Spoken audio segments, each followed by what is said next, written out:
Hello everyone, আজকে এই কেকের ট্রেটার ওপর লিপন আর্ট করব। এর আগেও আমি কখনো কেকের ট্রে ফেলিনি, সবসময় আমি সেগুলোর ওপর ড্রয়িং করে সেগুলোকে ঘরে সাজিয়ে রেখেছি।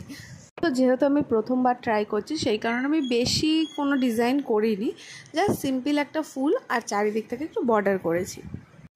প্রথমে আমি স্কেচ পেন দিয়ে চারদিকে বর্ডারটা টেনে নিয়েছি। এরপর আমি কিন্তু কম্পাস দিয়ে এখানে ফুল আঁকছি। তোমরা ছোটোবেলায় এরকম ফুল নিশ্চয়ই অনেকেই এঁকেছো, যারা জানো না তারাও শিখে যাবে এটা দেখে। তো প্রথমেই একটা সার্কেল করে নেবে, এরপর এই সেম মাপ নেবে, নিয়ে এই সার্কেলের যে কোনো একটা জায়গায় বসাবে। বসিয়ে যেভাবে কম্পাসটা ঘুরবে ঠিক সেইভাবেই সার্কেলের এক পাশ থেকে আরেক পাশ, মানে যেখানে টাচ হবে সেই অবধি পুরো দাগ টেনে দেবে। দাগটা কিন্তু সোজা হবে না, দাগটা একটু কার্ভি হবে। তারপর এই যে দাগটা কাটলে সেইটার শেষে যে কোনো দিকে শেষে আবার কম্পাস বসাবে। মাপটা কিন্তু যেন সেম থাকে, ছোট বড় যেন না হয়। আবার যেখানে হবে সেখান থেকে ফের একটা এইভাবে দাগ টানবে। আবার সেটা যেখানে শেষ হবে ফের তার যে কোনো একটা এন্ডে আবার কম্পাস বসাবে, আবার করবে। দেখবে একটা একটা করে পাপড়ি হয়ে যাবে।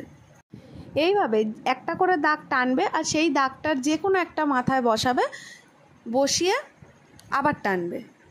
তো এইভাবে আমি পুরো ফুলটা কমপ্লিট করে নিয়েছি। এরপর সবুজ রঙের ক্লে নিয়েছি। আমি মোল্ডেড ক্লে নিইনি, আমি সুপার ক্লে দিয়েই করছি, একটু কালারফুল হবে ব্যাপারটা। তো ক্লেটাকে একদম সরু করে নিয়েছি। তারপরে এর উপর আমি ফেভিকল আঠা ডট ডট করে বসিয়ে দিয়েছি, মানে যেমন পাপড়ি এঁকেছে একদম সেমভাবে পাপড়ির ওপর থেকেই আঠাটা দিয়েছে, দিয়ে সেইভাবে বসিয়ে দিচ্ছি। আর মাথার দিকে যেটুকুনি এক্সেস হয়েছে সেইটুকুনি কেটে নিয়েছিলাম। তো ফুলের সব কটা পাপড়ি আমি এইভাবে কমপ্লিট করে নিয়েছি। তারপর করেছি বর্ডারটা আমি নীল ক্লেটা টুকরো টুকরোভাবে বসিয়েছি, কিন্তু এটা একেবারে লম্বা করে নিলে সেটা পুরো ডিরেক্ট বসিয়ে দিলেও হতো। তো যেহেতু আমি প্রথমে বুঝতে পারিনি, তো যাই হোক, এটা বসানোর পর আমি এই টুলটা দিয়ে হালকা প্রেস করে করে এরকম একটা বিনুনি টাইপের টেক্সচার দিয়ে দিয়েছি। তো এইভাবে আমি এর চারদিকটাই কমপ্লিট করে দিয়েছি। তারপর হঠাৎ আমার যেন একটু বেশি ফাঁকা ফাঁকা লাগছিল ব্যাপারটা, তাই জন্য আমি ভাবলাম যে আর কটা পাপড়ি এক্সট্রা অ্যাড করে দিই। সেই কারণে ফের আমি কম্পাস বসিয়ে সেম প্রসেসেই ছোট ছোট করে কটা পাপড়ি করে নিলাম। তোমরা কেউ যদি এরকমভাবে করতে চাও, কিন্তু হয়তো এই ভিডিওটা দেখে এইভাবে বুঝতে পারছো না, তাহলে অবশ্যই কমেন্ট করো, আমি নর্মাল সাদা খাতার পেজে এঁকে তোমাদেরকে বুঝিয়ে দেবো। এটা করা কিন্তু খুবই ইজি।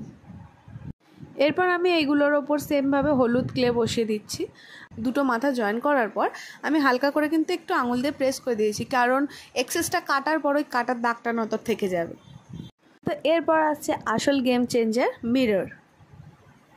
এই মিররগুলো অনলাইনে তোমরা ইজিলি পেয়ে যাবে, খুব কম প্রাইসের মধ্যে অনেক পাওয়া যায়, যদিও আমি নর্মালি দোকান থেকে কিনেছি। এই মিররগুলো আমি প্রথমে কোথায় কোনটা বসাবো সেটা প্রথমে অ্যাডজাস্ট করে নিচ্ছি। তো মোটামুটি সবগুলো একটু এদিক ওদিক করে বসিয়ে যখন ভালো লাগছে, এবার আমি সেগুলোকে ফেভিকল আঠা দিয়েই বসিয়ে দেবো। একটু লাস্টে চেঞ্জেস হয়েছে, মানে একটু আমি মিরর এদিক ওদিক করেছি। তো এটা আমার কমপ্লিট। আমি তো এটা দেওয়ালে সাজিয়ে রেখেই দিলাম। তো দেখো, বেকার ফেলে দেওয়ার থেকে আমি তো এটা ঘরে দেয়ালে সাজিয়ে রেখেই দিলাম। তোমরাও চাইলে এরকম করে নিতেই পারো। একদম সহজ আর সিম্পলের ওপর, খুব একটা খারাপ কিন্তু দেখতে লাগছে না।